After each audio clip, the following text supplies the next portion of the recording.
Hello everyone, welcome to my channel. I'm Danae and today I thought it'd be fun to talk about all the books I've been reading recently. I've done a few reading vlogs and a few TBRs on this channel, but I have yet to do a reading wrap up. In November during the Black Friday sale, I got a Kindle as an early birthday gift and I have been reading so much because of this device. It genuinely has re-sparked my inspiration for reading. I don't know why, but I read so much more and so much faster on here. So I thought it'd be fun to go over my November, December, and January read and just chat about all the books I've been reading. Before I get into my actual wrap up and all of my reads, I wanted to go over my rating system. I wrote them down here. I was thinking about it. I was taking it so seriously because I'm gonna live by this rating system, and now I want to tell you so that we're all on the same page when I tell you the ratings I gave the books, so you're in my head. Anyway, if I give a book a 1-star rating, it just means that I DNF'd the book. I wasn't enjoying the story that much, or it just kind of felt like I was dragging through it. And sometimes I'll do this if it's a book that's taking me weeks and weeks and weeks to finish, because some books will take me a day, 2 days, 3 days, but if this book is taking me more than a week to 2 weeks to finish, I just know I'm not enjoying it. A 2-star rating is a book that I should have DNF'd. I really should have DNF'd it, but I forced myself to finish it because at this point I'm 75% through the book. I need to know how the plot is gonna wrap up, how the characters' lives are gonna wrap up. Even if I can't stand the plot, I can't stand the characters, I need to know how it ends. You got me. I have to know how it ends, and therefore you are a 2-star rating because at the very least you got me to finish your book. A 3-star rating just means I was smiling, giggling, kicking my feet when I was reading it. I was just genuinely enjoying my time with these characters in this world, in this universe. We're friends now, and I'm happy that I made friends along the way. If I give a book a 4-star rating, that just means this is a book I'm gonna read again and again and again and again. I made friends, I made besties, I'm locked in, I love this book. It's a comfort book for me now, and I just cannot go through this life without revisiting these people in this world and these characters all over again. If I give a book a 5-star rating, that means I'm doing all of those things, but then also I'm imagining myself as the main character. I'm reading the book, I'm enjoying the book. These are not just my friends that I've met, these are like my friends. I am the book is me. I'm sitting, I'm reading the book, I'm so excited, I'm annotating, I close the book, I close my eyes and I envision the story of the world or whatever room the author is describing, and I'm the main character. I'm her. There's no better way to explain it. Or like I'm going to bed at night, I'm sleeping and I'm dreaming of this book, and it's me and my friends exploring this magical fantasy universe. That's just what a 5-star seems to me, and I feel like that's not too much to ask for, really. Okay, so all of that aside, let's get into my November wrap up. So in the month of November, I read 5 paranormal romances, 2 contemporary romances. I was in a romance mood. All throughout fall, winter, and early spring, I'm in a romance mood. I'm the kind of person who's watching holiday rom-coms. Who's watching these Hallmark Christmas movies? Me. I just want to see 2 people fall in love in the most cringiest way possible, and the script is terrible, but at the end of the day, just want to see it. Anyways, my average rating was a 3.57 stars, and the amount of pages I read was 3,344 pages, which for me was a lot of pages considering half of the year I was in a reading slump. But we're moving past that. I'm not thinking of those dark days, you know what I mean? The first book I read in November was Diarbound, and I gave this book a 2-star rating. What I'm gonna do quick is give you the summary of the book, and then I'll go into my review and how I felt about it, right? Only the worthy survive the bonding trials. She'll risk her life and her heart to be one of them. Maren Cooper has never dreamed of being one of the Bond, the King's elite warriors who form mental links with massive, vicious direwolves. She's made peace with her life, scrapping by in poverty in the shadows of the castle. But then her younger sister Sayla is kidnapped, stolen across the border by the immortal monsters her country has spent centuries fighting. Maren's world falls apart. Desperate to cross the front and save her sister, Maren enlists in the army, only to discover that there are bonding trials this year, where all soldiers are forced to risk their lives in an attempt to connect with the direwolf. It's too late to turn back. Maren is thrown into the deadly competition against her will. Now she'll need to survive the next 4 months of training at the castle, and if she wants a chance of finding safety, everything here is attacked. From the brutal classes to where one mistake means death, to the glittering court parties where every smile hides a knife. To make things worse, Marion is bound to a feral direwolf who refuses to communicate. The other trainees would love to spill her common blood, and her gorgeous instructor, Stark Tyrion, is as malicious as the wolves himself. Everyone is out to get her. Everyone but the dangerously handsome crown prince, Killian Volta. But if she loses her heart to him, she may also lose her life. And the castle is hiding dark secret. Fourth Wing meets Hunger Games in dark, action-packed fantasy series, perfect for romantasy fans. Blah, blah, blah, blah, blah, blah. That was a lot. Let's talk about it. I'm gonna go with the pros first, and then I'm gonna go with the cons. The pros, I really liked the concept of the book. I enjoyed the fact that there were dire wolves. I really am a wolf fantasy fangirl. Twilight started it all for me. I don't know. I don't know if it was Twilight that started it all. Teen Wolf started it all. I don't know. I do very much enjoy when there's wolves in the storyline. I liked the main character's story arc, her journey from her little sister going missing to her arc to joining the army and figuring all this stuff out along the way while she's in the army, while she's in the castle. I liked the trials. I liked the bonding trials. And the wolves were such a pro. I was so excited to read about wolves. Con is I wish the wolves were more involved.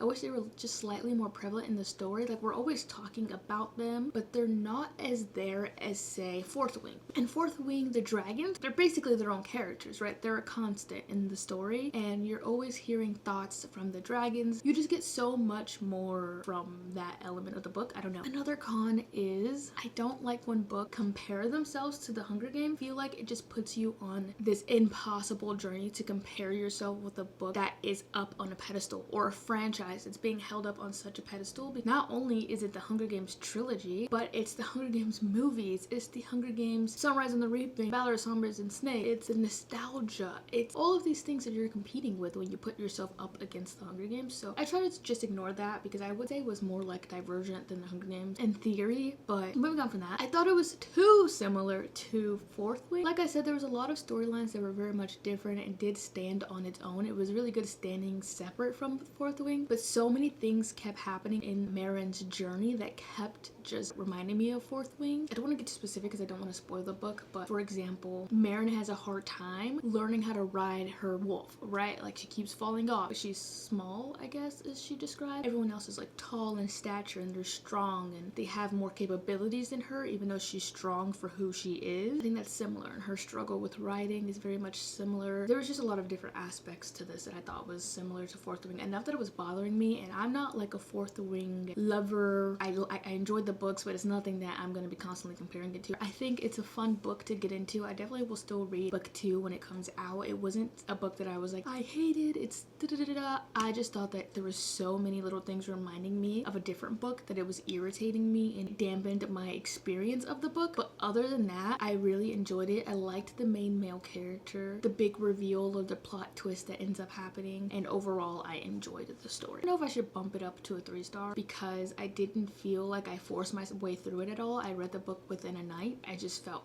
as if I didn't love the story. So that's why I gave it a 2, but I might bump it up to a 3 later in life.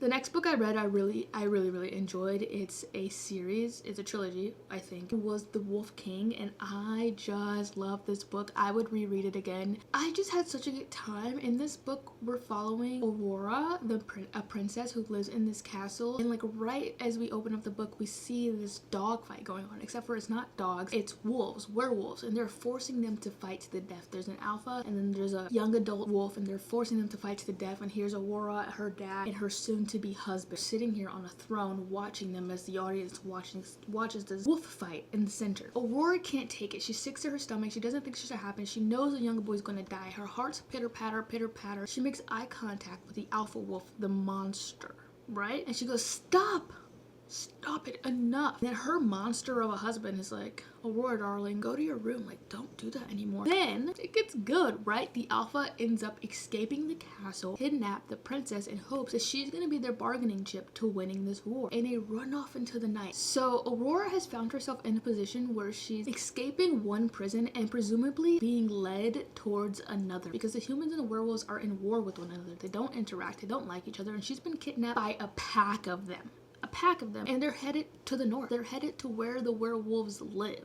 So does Aurora fall in love with the alpha werewolf, the blonde alpha werewolf that kidnapped her? Does she even want to go back home? She experiences and meets all these different wolves. She discovers life. She's always wanted to be free. She's always looked into the night and goes, that's for me. But she was stuck in that castle being a pretty little princess, and now she's not. So by the end of the book, we're wondering, is Aurora gonna go home? Is she gonna end this book in love with the alpha? We have to find out, right? So obviously I switched over to the next book, The Night Prince. That book was a 4 stars, 4.5 stars for me. I am obsessed. I love it. I cannot tell you much about it because it's book 2 in the series, but in The Night Prince you get to see Aurora's journey and the wolves and her experience and how she's processing being around all these wolves, because as a human girl she's never been around werewolves obviously before. But yeah, I just gave that book a 4.5 star rating. I think I will reread it again, and maybe once I do, actually I know I will because the third book is coming out this summer, and maybe when I reread it I'll give it a 5-star. I just am in love with her and the alpha's relationship and their connection, and wherever that's gonna lead. Yeah, I'm gonna stop talking because I'm teetering on the line. So the next book I read is Bride by Ali Hazelwood, and I gave this book a 3-star rating. I'm gonna go over the synopsis quick and then I'll tell you my review. Okay, so basically Misery lives with the humans as collateral so that the political relationship between the vampires and the humans stay good, and the vampires have a human collateral, you know, they swap children, vampire collateral, human collateral, they swap back. Misery comes back after years and lives of living with humans just to be told that once again it's time to be collateral and she needs to go live with the vampires so that the vampire and she needs to go live with the werewolf so the werewolf and vampires relationship politically remains sound, right? So then she's an outcast with the vampires don't like her. That part I'd never understood because I'm like, she's doing you a favor. But anyway, does she fall in love or does she not fall in love with the alpha werewolf? How I felt about this book, why I gave it a 3-star. I loved the idea of it. Once I got past the rules of the vampirism being different, it was a very like enjoyable book. Just the supernatural rules were different and it took me a while to accept that, which I did make a reading vlog on this and I talked about it a little bit. It's like vampires are down here, werewolves are right here, and somehow humans are up here on top, and never in my life have humans been stronger than vampires and werewolves. I just didn't understand that part, but it makes sense politically why humans would be stronger, I guess, but like a vampire could literally just, you know? I just couldn't get with the idea of a vampire and a werewolf falling in love. Like, that goes against everything as a vampire werewolf history, you know? But I loved it, and that's why I gave it a 3-star rating, because after a while I'm like, oh, this is actually so interesting and it's unconventional, and this is just a book and you don't have to follow the rules of all this other supernatural rules that somebody made up and just everybody else has been following it. It was just its own thing, and it created this whole world and this whole universe and this whole romance without being so invested that it's a full fantasy series, if that makes sense. I don't know, I really liked it, and it was my first interconnected series. Obviously the next book I read was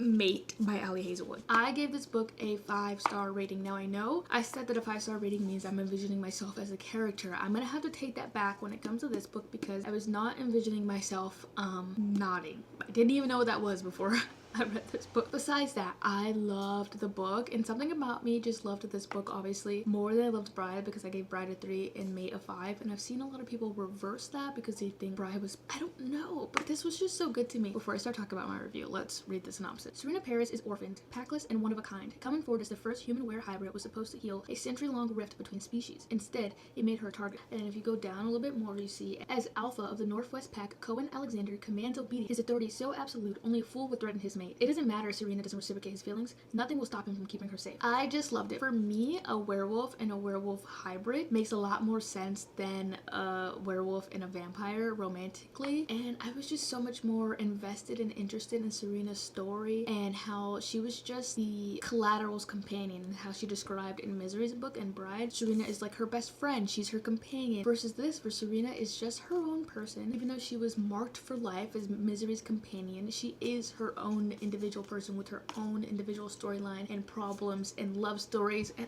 I just loved it. I loved Cohen's grumpiness, and normally it's like a grumpy and sunshine type of romance, but this was grumpy and grumpier type of romance, where she's like grumpy and he's grumpier. I don't know, I just thoroughly enjoyed it. There was spice in here, which I typically don't love a ton of. She was in heat and things gotta happen, you know. It was written pretty decently into a storyline. It wasn't just like randomly they're bumping it up in here. It was my first time seeing that. I don't know where I've been. Apparently this is a popular thing. I like Cohen a lot.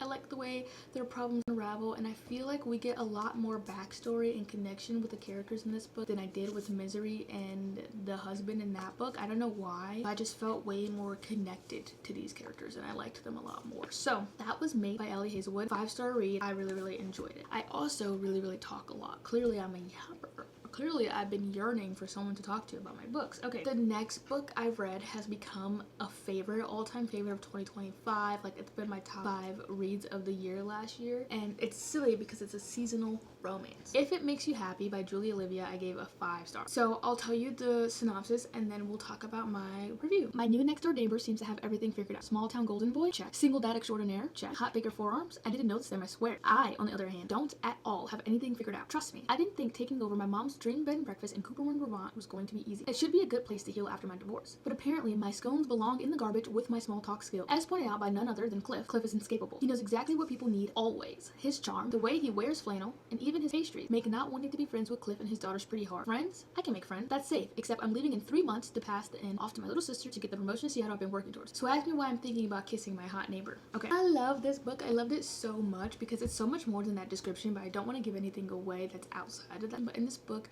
we follow the grief of someone who's losing themselves. Like, you know, she had a divorce. She's losing a part of herself, this idea of herself that she had. There's a lot of loss in this book. There's a lot of like emotional factors. The characters have so much more going on in their lives than just love, you know, and I loved that. And it's just done so well. And then we also get to see Cliff because he's a single dad and his 2 children, and I just bonded the most with the oldest daughter. I loved the children in this book and being able to see how emotional the storyline were for even the children. Had so much going on, you know, and it all tied together very well, and it felt very cozy and One Tree Hill-y. I'd say it felt Nathan and Haley-y, if that makes any sense. I don't know, but I really liked it and I gave it a 5-star, and I will be buying it because I read it on my Kindle. Obviously I read most of these things on this handy dandy device here, so I don't have physical copies of any of these books. These are all read on my Kindle. The next contemporary romance I read, it was Holiday Romance, and I gave this book a 4 stars. So the holiday books were really my vibe. I don't know. This book just follows a friend. Well, they're not friends the first year, but every year after that, they're 2 friends who meet on the airplane every year for 10 years as they fly back to Ireland to celebrate Christmas with their family. After the 10 years, they just get to know a lot about each other. They have like, I don't know how many hour flight that they're just chit-chatting the entire flight. They get to meet each other's significant others, drop each other off at the airport, and they just become best friends, and they text and they email and they fall in love, and that's that, and it's really good. Moving on to December. I spent 30 minutes talking about November, so I have to pick up the pace in December.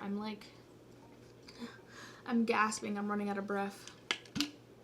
In the month of December, I read 3 holiday/contemporary romances. I told you I'm a holiday romance girl. And 1 sports romance, my first ever sports romance. I had an average rating of 2.6 stars, significant drop from last month. And I read 1,940 pages. I think there's a correlation with the shorter the books, the less character development, the less plot development, so the less star rating I'm giving them, it seems. Like page count to star rating correlation. I don't know. So the first book I read in the month of December was Merry Little Christmas by Lauren Blakely, and I gave it a 1-star rating, but I will preference this by saying ratings don't really matter in this instance when I'm reading holiday romances. Like I said at the beginning of this video, I want to cringe at the book. I want it to be a terrible Christmas romance where all we're talking about is the snow and ornament. Like that's what I want. So the ratings don't matter as much for me when it is a holiday book, because at the end of the day, I read this entire book. So maybe I should give it a 2-star because I did finish it. I'll tell you what the book's about. Wanted, a fresh shot at love for the holidays, but fake dating my brother's grumpy best friend. He's my new client for Santa's sake. As a professional matchmaker, my biggest job this holiday season should be simple. Find a date for the sexy single dad hockey player, aka my brother's best friend. I'm not gonna read it all. Basically, she like sets people up. She's an entrepreneur and she wants to be a matchmaker, or she's hired to matchmake her brother's best friend / this hockey player. He's all grumpy and he's like,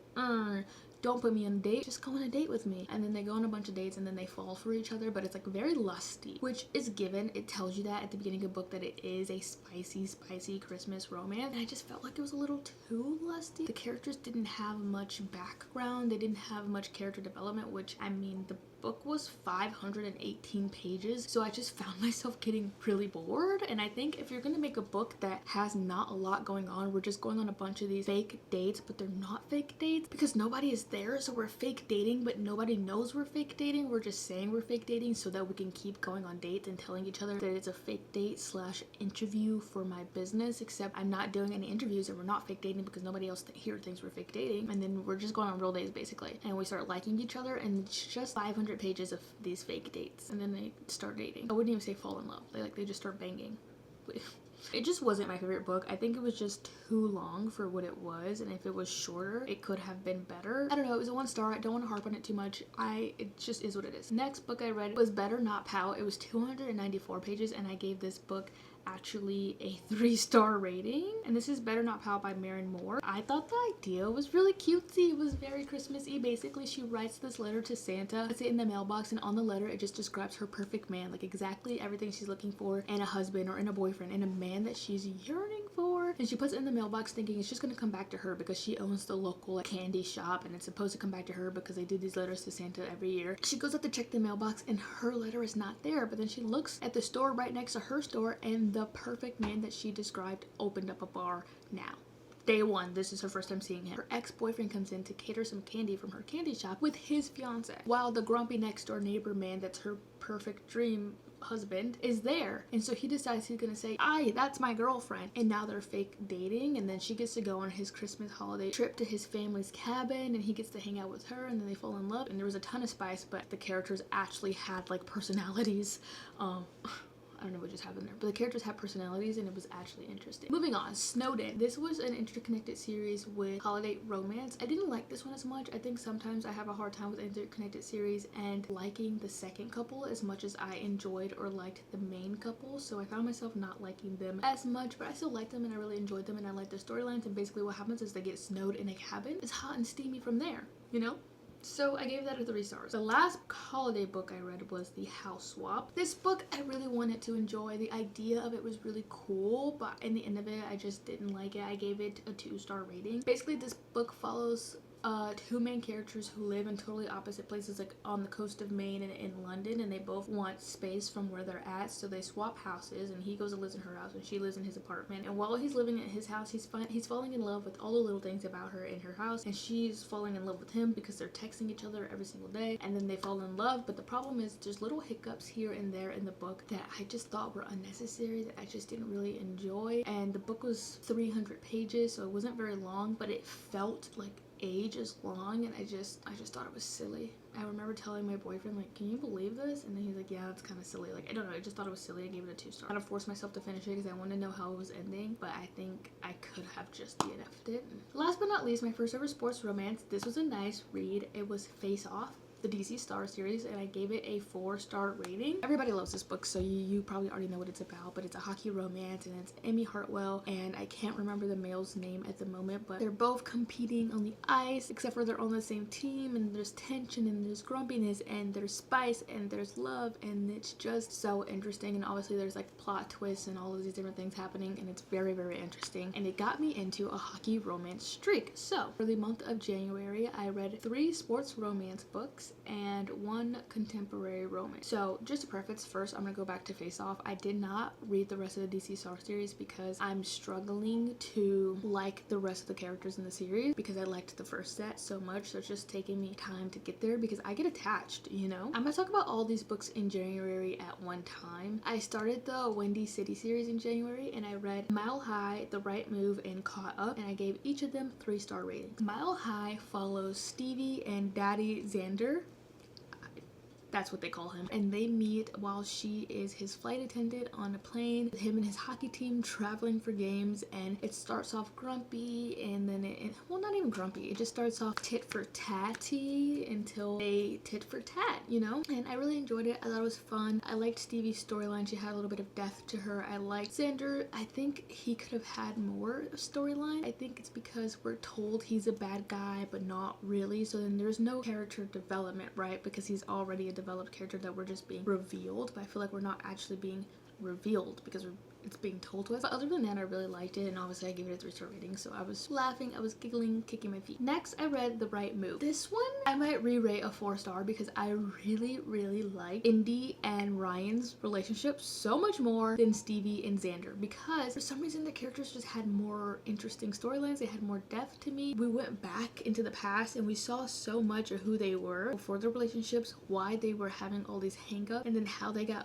over that together. And then Indy was just fun and bubbly, and Xander was grumpy and jealous, and just a lot of fun in general. I had a good time reading it, and I really liked all his little jealous scenes. I thought they were fun. Caught Up with Kai and his boss's daughter. This one I enjoyed the least, and if I was being transparent with my ratings, I would give it a 2-star because I was really close to not wanting to finish it. But I liked the series as a total, so I gave it a 3, and I liked being able to see Kai. He is a single father, baseball player, and we get to see how his experience is being a single father on the baseball team and his struggle with that. And then he gets this nanny, and she's supposed to be helping him. She's his coach's daughter, and they're gonna do this no strings attached thing, which we know never works. I just wish it was more push and pull. I feel like we're being told about the push and pull a lot, and she's saying there's a push and pull. I never actually felt it or saw it, and I didn't actually feel for the characters. That's that. I gave it a 3-star. The last book I read, and I really hate to talk about it. Picking Daisies on Sundays. I gave it a 1-star rating. I won't say it was a waste of time. It was 277 pages, so you know, it wasn't much. I'm gonna change it to a 2-star because I did finish the book.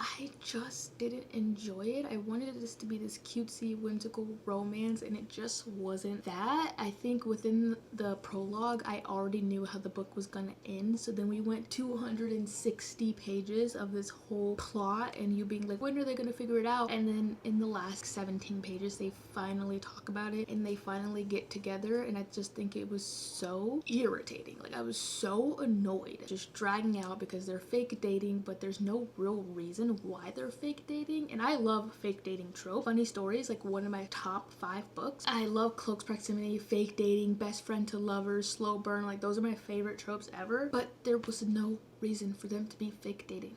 No reason at all. They just were fake dating. And then there was no reason.